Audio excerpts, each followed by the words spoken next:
Hey guys, welcome back to the channel. Welcome back to another rough country install video today on Project Bruiser, our latest second gen Dodge build that we're doing here on a budget, and we're hitting it with a whole bunch of rough country upgrades, so come along.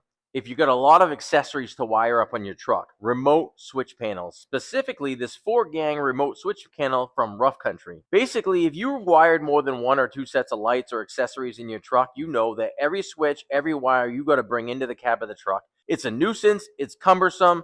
No longer do you need to do that. Rough Country has you covered right here with a remote switch panel. Basically, all your wiring to each accessory or light will be staying under the hood. This is a 4-gang switch panel. You can control 4 things. They also have an 8-gang. It's exactly like this, but it has 8 switches on it, so you can control a whole bunch of accessories. I'm thinking as we go forward with this build, we probably should have done the 8, but that's okay. We're going to walk you through the steps to install this today, and we'll even wire up one of sets of our pod lights here that I have mounted on the truck already. They are not wired, so we'll be able to show you how those will get incorporated into this and not have to run them in the truck. Basically, the only thing that gets run in the truck is this right here, nothing else. That is going to be a clean install. All right, what you got in the box? You have your switch panel that's going to go into the truck itself, as well as a mounting bracket. So you can mount it wherever you'd like, up on the dash, below the dash, wherever that is, as well as a full array of decals that you would put on each switch depending on what type of light or accessory you're powering up. You have the underhood. I guess you'd call it a, I don't know, junction box. It's where everything's tied together. If I can get it open here. Don't mind me. There we go. And they're all fused. So depending on what you're powering, you got a 20, 20, 30, 30. You could change those out if you needed to downsize them. Obviously, you're not going to upsize them beyond what they're rated for. You've got a couple of main power. You got a bracket for it. I'm sorry. A couple of main power wires that come basically directly off your battery to this. So you want to be in reach of a battery. And then you have your connector that goes from the inside of your truck to your switch panel all the way back to here. And that's how you get everything controlled. With a few connections, we'll have this thing going. It'll be a clean install. So first things first, we're going to mount our bracket to our switch panel and find a location in the truck that we're going to want this. Doesn't matter. It's pretty universal. So this install applies to any type of vehicle, not just the second gen Dodge that we're doing it on. Second thing we're going to do, we're going to find an access port to get inside the cab and go ahead and run this end of the plug, the wiring harness, into the cab over to our switches. Everything else is going to be done underneath the hood. So for this install, our battery is on the driver's side. So we're going to try to keep that main control outside the hood compartment out here, okay? And then our access to get inside the cab on this truck is pretty easy. It's right here. We've used it already to pull some wiring through. So it's going to go into the cab right there. And I actually have a flat surface right here where we can mount that junction panel.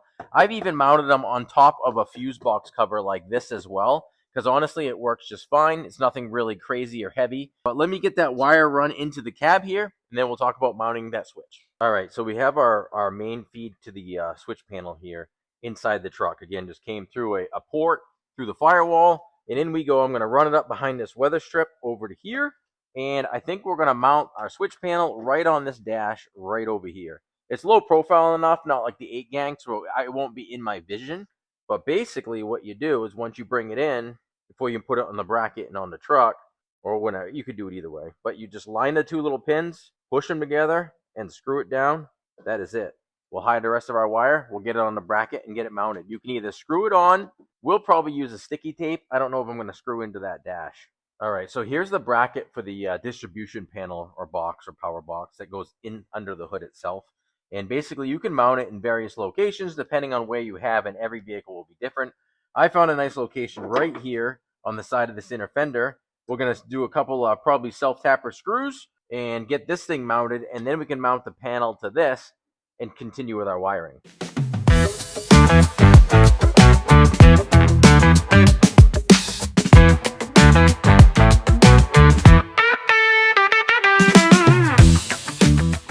All right, here we go. So now that the mount is mounted, you want to make sure you're free and clear of any hood or obstacles that are going to come down as well. And then you're going to find there's different sets of holes on here. Find a set of holes. I think we'll go with honestly, the first set of holes here, the furthest one's in. Go ahead and get this thing screwed down to the base plate. Then we can start running our wire. We got our main wire feeds, our switch, I think there's one accessory wire, and then we can get into wiring up some lights. Get these things snug down. We're gonna run our wires. All right, so our main power wires, basically what we're gonna have now is they're gonna come up through the bottom here. There's a slot where the cover will cover them. We're gonna route them up in here, and they're gonna tie into these locations here. I believe the inner one is the power, and that's the ground. Excuse me. And then we're gonna wire them over to our circuit breaker, which is over there, and from the circuit breaker to the battery.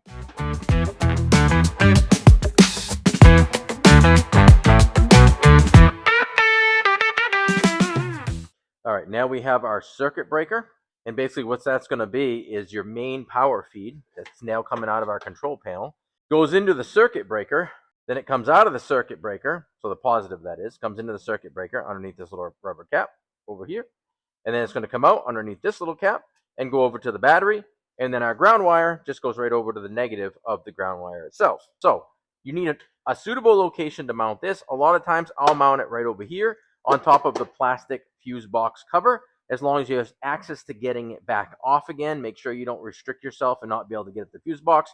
You also don't want to be driving a screw through your fuse box cover and into a fuse. So you can either sticky tape this, you can epoxy it on there, you can screw it on there as long as you know you have clearance underneath there. So definitely double check that before you go forward with it. All right, so again, your circuit breaker can be mounted anywhere, so you have a suitable location.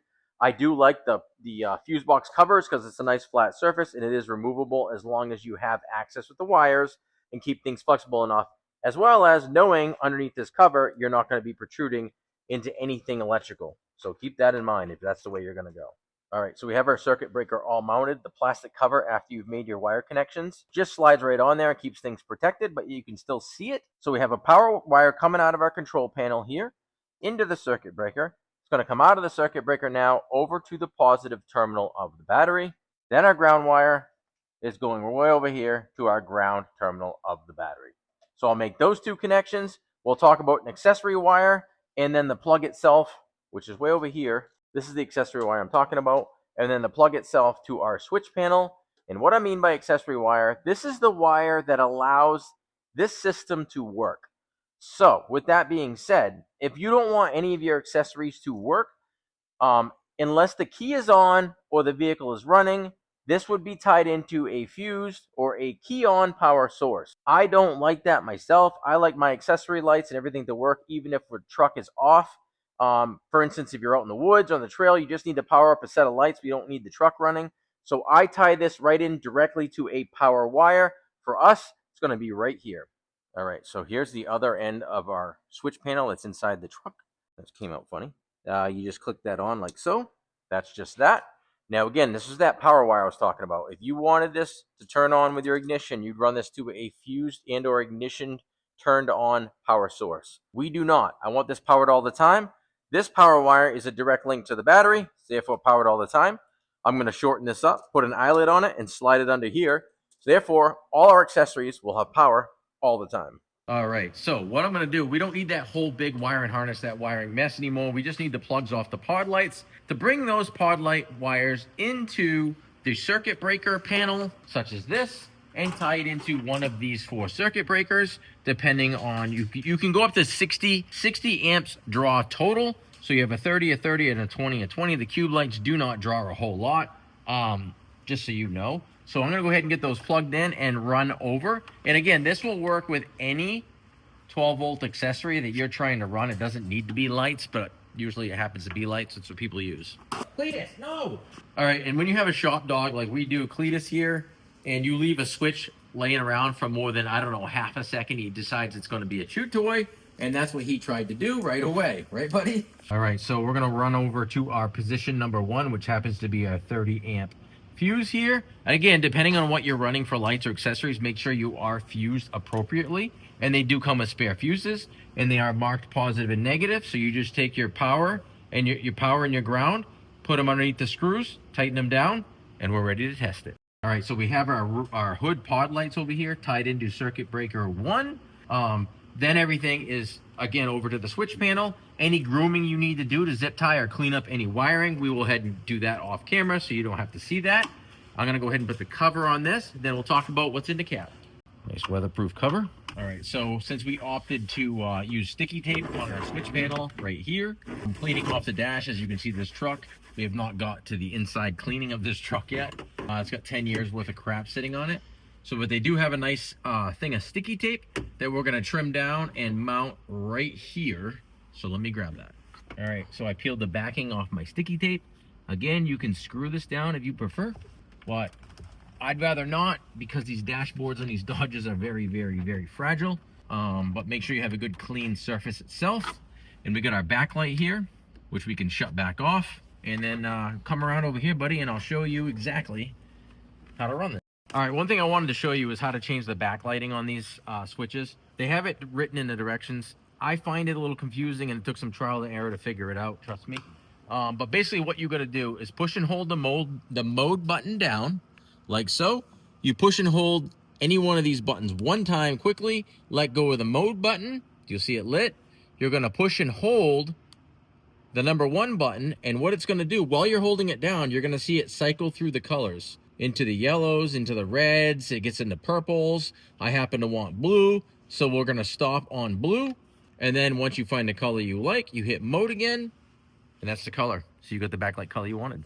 So as far as operating your new switch panel goes, this is just for backlighting. So if you push the mode button, you just wanted to see the backlighting. If it was dark in here, it doesn't matter. If you wanted to turn it on right now, remember we have our pod lights connected to our hood. We're just gonna give this a quick push.